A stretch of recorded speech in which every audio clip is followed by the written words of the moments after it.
आप सभी मैथ्स के भक्तों का अरुकड़े जेके क्लासेस में स्वागत है। आज हम ट्रिग्नोमेट्री टेबल कैसे बनता है वो पढ़ने वाले हैं, क्योंकि ट्रिग्नोमेट्री टेबल काफ़ी जगह यूज़ होता है। इसका यूज़ 9th स्टैंडर्ड से होता है और जब जब आप आगे आगे मैथ्स पढ़ोगे वैसे वैसे ट्रिग्नोमेट्री टेबल यूज़ होता है। इसीलिए हम आज ट्रिग्नोमेट्री का ट्रिक देखते हैं। आई होप सभी बच्चों को 0 से लेकर 4 तक गिनती आती होगी। तो हम सबसे पहले 0, 1, 2, 3, 4 तक गिनती लिख लिए हैं। अब इसमें सबसे बड़ा नंबर 4 है, इसलिए हम लोग इन सभी नंबर को 4 से डिवाइड करेंगे। डिवाइडेड बाय 4, 0/4, 1/4, 2/4, 3/4 और 4/4। अब जहां पर कैंसिल हो सकता है वहां कैंसिल करो, जहां कैंसिल नहीं हो सकता है वहां पर उसे एज इज रखो। 0 को अगर हम किसी भी नंबर से डिवाइड करते हैं ना तो आंसर 0 आता है, इसलिए यहाँ पर 0 आएगा। ये नंबर को हम एज इज रखेंगे। 2 के टेबल में 4 कैंसिल होता है, 1/2।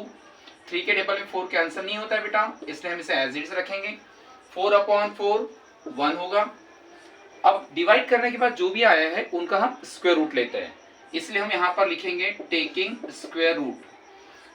0 का स्क्वायर रूट 0, 1/4 का स्क्वायर रूट 1/2, 1/2 का स्क्वायर रूट 1/√2, 1 का स्क्वायर रूट 1 ही होता है, 2 का स्क्वायर रूट √2। 3 का स्क्वायर रूट पॉसिबल नहीं है, इसलिए हम √3 लिखेंगे। 4 का स्क्वायर रूट 2, 1 का स्क्वायर रूट 1। अब स्क्वायर रूट लेने के बाद ये जो भी आया है ये है साइन का वैल्यू। काफी बच्चे साइन को लर्न करते हैं, उसके बाद आगे का टेबल बनाते हैं, लेकिन हमने साइन तक कैसे आता है वो बताया है। अब यहाँ पर ये जो साइन है, ये जो वैल्यू किसकी है ये देखते हैं। पहला मेजरमेंट होता है 0, फिर 30, फिर 45, 60 और 90। जैसे कि आप देख रहे हो साइन 0 की वैल्यू 0 आई है, साइन 30 की वैल्यू 1/2, साइन 45 की वैल्यू 1/√2, साइन 60 की वैल्यू √3/2 और साइन 90 की वैल्यू 1। साइन अगर आ गया ना तो इसके आगे के फंक्शन लाना काफी इजी हो जाता है, इसीलिए सबसे मोस्ट इंपॉर्टेंट होता है साइन। अब साइन की हेल्प से हम कॉस लेकर आएंगे।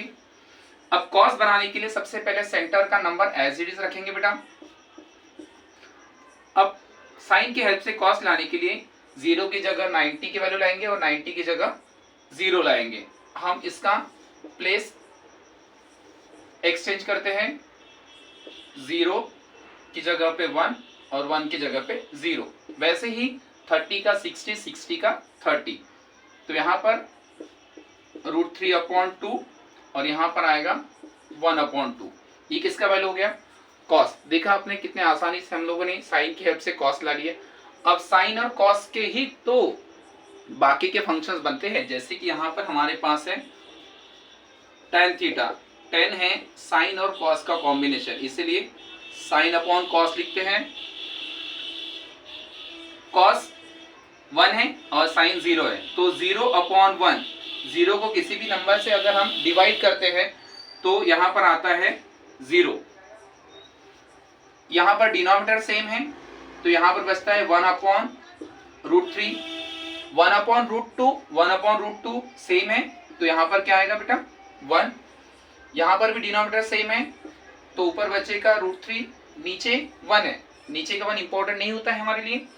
1/0 डिनोमिनेटर में अगर 0 होता है तो इसका आंसर होता है नॉट डिफाइंड, इसलिए हम लोग यहाँ पर लिखेंगे नॉट डिफाइंड, मतलब जिसकी कोई डेफिनेशन नहीं होती है। अब tan आ गया, साइन आ गया, कॉस आ गया। अब ये 3 फंक्शन अगर आ जाते हैं ना तो इसके अपोजिट करते हैं बाकी का।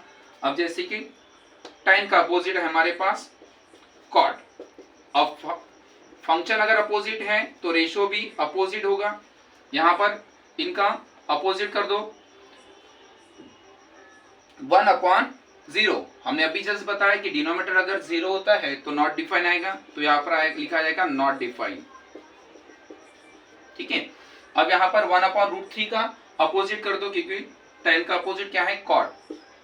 √3, 1/1 का अपोजिट 1 ही होता है। √3 का रेसिप्रोकल, √3 का रेसिप्रोकल क्या होगा 1/√3। अब नॉट डिफाइन, नॉट डिफाइन, अगर आपको अपोजिट करने में, रेसिप्रोकल करने में प्रॉब्लम होता है तो आप यहाँ पर देखो, ऊपर 0 रखो, नीचे 1 रखो, और 0 को किसी भी नंबर से डिवाइड करते तो आंसर क्या आता है 0। देखो कितनी आसानी से हम लोगों ने कॉट भी निकाल लिया है।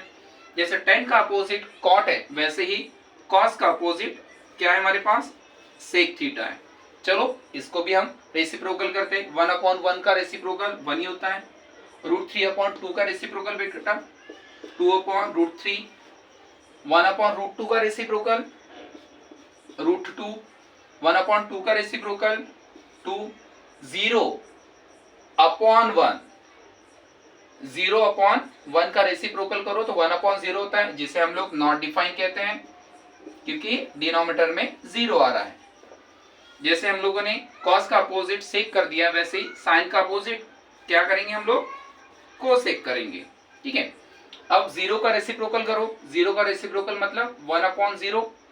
1/0 का मतलब होता है नॉट डिफाइन, तो इसलिए हम लोग यहाँ पर क्या लिखेंगे, नॉट डिफाइन लिखेंगे। ये थोड़ा सा ध्यान रहे। 1/2 का रेसिप्रोकल क्या होगा, 2। 1/√2 का रेसिप्रोकल क्या होगा, √2। √3/2 का रेसिप्रोकल क्या होगा बेटा, 2/√3। और 1/1 का रेसिप्रोकल क्या होगा, 1। आई होप हमने जिस ट्रिक से आपको ट्रिग्नोमेट्रिक चार्ट एक्सप्लेन किया है, वह ट्रिक आपको अच्छे से समझ गई होगी। आप अगर 1-2 बार इसी ट्रिक से अगर करके देखोगे ना, तो आपको ट्रिग्नोमेट्रिक टेबल लाइफ टाइम याद रहेगा। ओके, तो आप सब लोग स्क्रीनशॉट ले लो ताकि आपको हमेशा याद रहे। Thank you.